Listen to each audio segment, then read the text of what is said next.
আলহামদুলিল্লাহ, আল্লাহ সুবহানাহু ওয়া তাআলা, লাখ কোটি শুকর যে আল্লাহ সুবহানাহু ওয়া তাআলা আমাদেরকে সুস্থ রাখছে।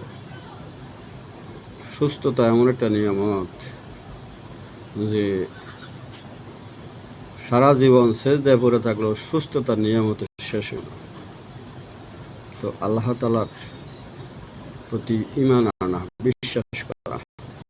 আমরা মুসলমান হয়ে কোনো কষ্ট ক্লান্ত করতে হয় না। বাবা মুসলমান, আমি মুসলমান হয়ে গেছি।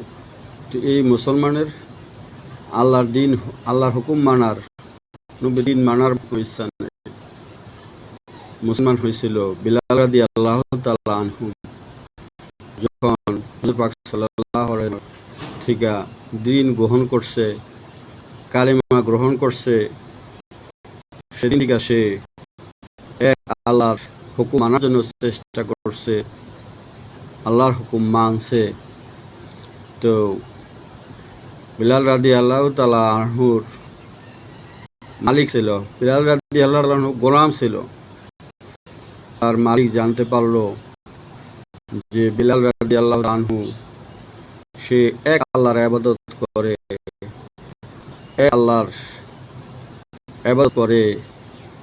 তখন তারে বলল যে বিলাল, তুমি এক আল্লাহর ইবাদত ছাইড়া দাও, আর না হয়তো তোমারে মৃত্যু করতে হইব, যন্ত্রণাদায়ক শাস্তি ব্যবস্থা করতে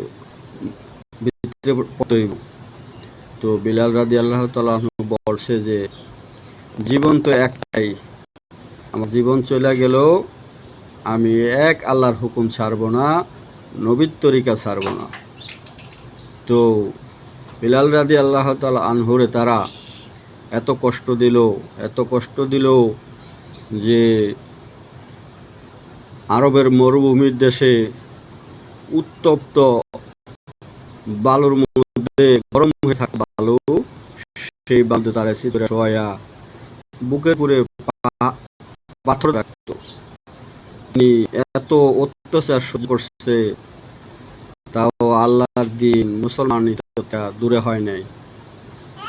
আর তারে এত কষ্ট দিছে দিনের বেলা, আর রায় তুলে তারে আরবের রাস্তায় অলিতে গলিতে তারে ঘুরাইতো, গলায় শিকল পরাইয়া তারে বাচ্চাদেরকে ছেড়ে দিত, তারাই সারা অলিতে গলিতে ঘুরাইতো আর বলতো যে তুমি ঈমান ছাইড়া দাও, এক আল্লাহর ইবাদত ছাইড়া দাও, আমাদের লাত উজ্জার পূজা করো। বিলাল রাদিয়াল্লাহু তাআলা আনহু বলছে যে আমার জীবন যদি চলে যায় তাও আমি মুসলমান হয়েছি, ঈমান ছাড়ার ব্যক্তি নয়। আমি ঈমান নিয়া, কালিমা নিয়া মৃত্যুবরণ করব।